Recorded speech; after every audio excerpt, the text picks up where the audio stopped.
छोटी छोटी और भी उपलब्धियां हैं जिनको गिनाना समय लग जाएगा, परंतु अभी नए वेतनमान सरकार ने जारी किए। उस जनवरी माह में हमारी 3 बैठकें माननीय मुख्यमंत्री से हुई, उसमें कुछ समस्याओं का हल हुआ है, कुछ की हम आज मांग करेंगे।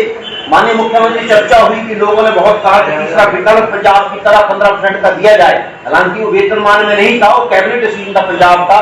तो माननीय मुख्यमंत्री ने 25 जनवरी को घोषणा की कि ये सरकार भी 15% का विकल्प देगी और समस्या आई तो चौथे विकल्प भी चर्चा करेंगे, ऐसा उन्होंने कहा था। 3% दिए गए, उसके लिए सरकार का हम बहुत बहुत आभार करते हैं कि इतनी मांगे 2021 में शिक्षक महासंघ की चर्चा से सरकार ने मानी, माननीय मुख्यमंत्री जी ने मानी, तो मैं माननीय मुख्यमंत्री का आभार करता हूँ। इस मंच से शिक्षा मंत्री जी का भी आभार करता हूँ, शिक्षा विभाग से भी करता हूँ।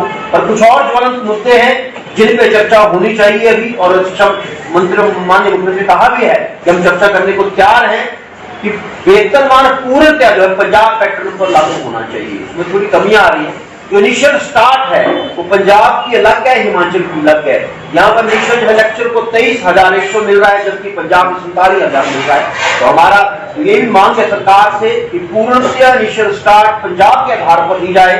और एसीपी जब 2012 में नया ग्रेड पे दिया तो उन्होंने कहा कि ये ग्रेड पे आपका बढ़ाया है, इसको इनहांस को ही एसीपी माना गया। तो कईयों को 4, 9, 14 के लाभ नहीं मिले हैं, उसको तुरंत बहाल किया जाए और आगे भी एसीपी को बहाल किया जाए, ये हमारी सरकार से मांग है।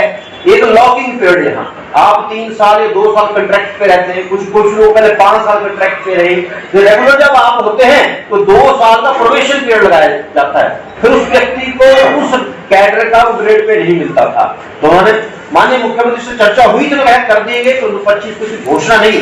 हम पुनः ये मांग करते हैं ये जो अपने राइट और लॉकिंग पीरियड या प्रोविजन जो भी कहा जाए, इसको तुरंत हटाया जाए और व्यक्ति जैसे नियमित होता है तुरंत इसको लाभ दिया, पीछे भी लोगों को जो हानि उसको इसमें पूर्ण किया जाए। और एक एसएमसी, क्योंकि चलो जो रेगुलर है वो उसको ठीक मिलता है, और कुछ कैटेगरी ऐसी भी है जिनका शोषण हो रहा है। लगभग कंप्यूटर शिक्षक तो मेरे ख्याल में 25 वर्षों से विभाग में है और उनके लिए कोई नीति नहीं है। कोई 8,000, कोई 10,000, अधिकतम 12,000 उनको मिलता है। और हमने कई बार सरकार से मांग भी की है, माननीय मुख्यमंत्री से कहा भी है कि इनके लिए जल्दी कोई ना कोई नीति हम लाएंगे, उनको शिक्षा विभाग में सम्मिलित करेंगे। तुम्हारा आग्रह है, हमारी मांग है कि इनकी नीति बनाए और विभाग अपने अधीन ले, इनका शोषण खत्म हो। आपने पैट, पैरा, पीटीए सबको नियमित कर दिया। छोटी सी संख्या 2500 लगभग अध्यापक एसएमसी के हैं जो दुर्गम क्षेत्रों में अपनी सेवाएं दी जा रहे, तो इनको भी एक नीति बनाते आप इनको नियमित करें, कॉन्ट्रैक्ट पे लाए, ऐप पर कॉन्ट्रैक्ट करें। तो सरकार को उनके बारे में सोचना चाहिए। हमारी माननीय शिक्षा मंत्री मुख्यमंत्री से इसी महीने हम 3 बार बैठे, 16 तारीख, 20 तारीख, 23 तारीख, और हमने जो मांग की कि इन अध्यापकों को इनको जो इनके बार बार हटने की तलवार उसको हटाया जाए। इनका ये क्लॉज 9 और 10 उनको हटाकर इनके ऊपर एक स्थायी जैसा कि हम कभी हटे नहीं, पहले तो ऐसा उनके हम हटने नहीं चाहिए। और दूसरा छुट्टियों का बिल्कुल प्रावधान है वो भी किया जाए और भविष्य में इनको भी नियमित किया जाए, ताकि और भविष्य में ऐसी भर्तियां न करें। सारे टीचर नियमित ही लगने चाहिए, नहीं तो इसमें बेरोजगारों को कोई दोष नहीं होता। सरकार जैसी नीति लाता, हर व्यक्ति नौकरी चाहता वो लग जाता है, और बाद 10-15 सालों को पता लगता है कि हमारा भविष्य जो है वो खराब हो जाएगा, तो वो चिंतित रहते हैं। तो स्कूलों में पढ़ाए या भविष्य का सोचे, तनख्वाह का सोचे। तो हमारा ये आग्रह है कि जो बचे हुए लोग हैं उनके लिए आप एक तर्कसंगत नीति बना के नियमित करें और भविष्य में नियमित नियुक्तियां ही की जाए, ऐसी नियुक्तियां नहीं की जाए। और एक तो और हमारा मुद्दा है कि माननीय मुख्यमंत्री घोषणा भी है, ये जो पहले बात ये भी घोषणा है, तो ये भी घोषणा है कि एलटी और टीजीटी, एलटी और शास्त्री, इनकी जो योग्यता है टीजीटी के बराबरी होती है। हरियाणा और राजस्थान में टीजीटी भाषा, टीजीटी संस्कृत ऐसा पहले से है, तो हिमाचल में भी इनको टीजीटी का दर्जा तुरंत दिया जाए, और ये सरकार की घोषणाओं में शामिल है। सरकार ने 3 बार घोषणाएं कर रखी हैं। तो मेरा आग्रह सरकार से यही है कि एलटी और टीजीटी तुरंत जो है आप टीजीटी का दर्जा दे एलटी और भाषा अध्यापकों को।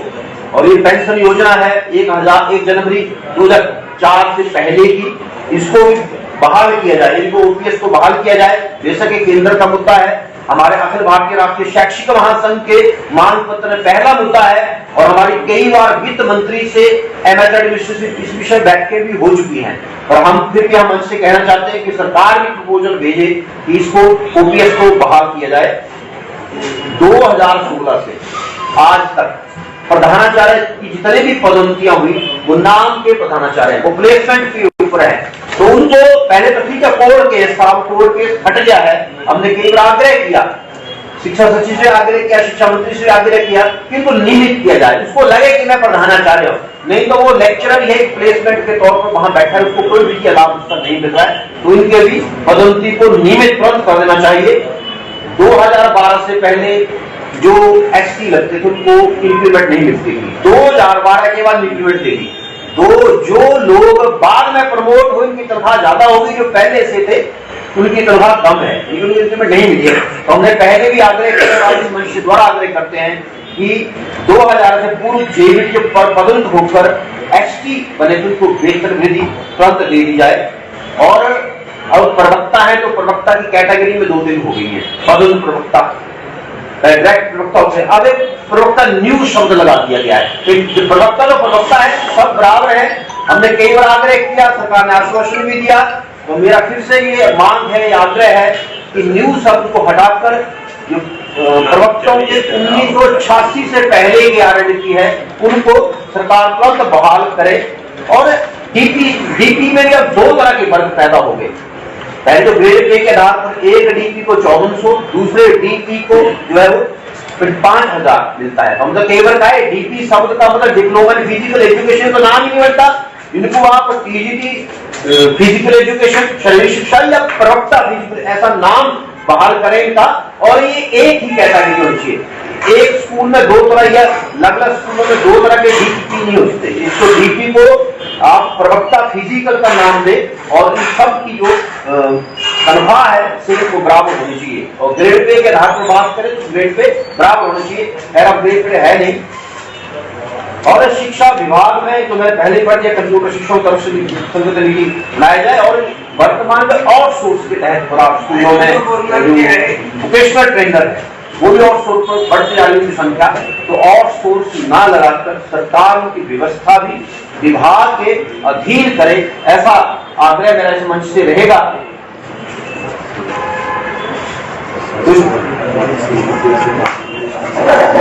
और मैं फिर से इस मंच से सरकार का आभार करूंगा कि बहुत सी मांगे उन्होंने हमारी पूरी की है। ये तो ठीक है, तो है कि सारी मांगे पूरी नहीं कर सकते, परंतु फिर भी जो जायज मांगे हैं और जो पूरी के उसके आभार। और जो ज्वलंत मुद्दे हैं, मेरा आग्रह माननीय मुख्यमंत्री से उनको तुरंत आगामी वर्ष में इनका हल निकाला जाए।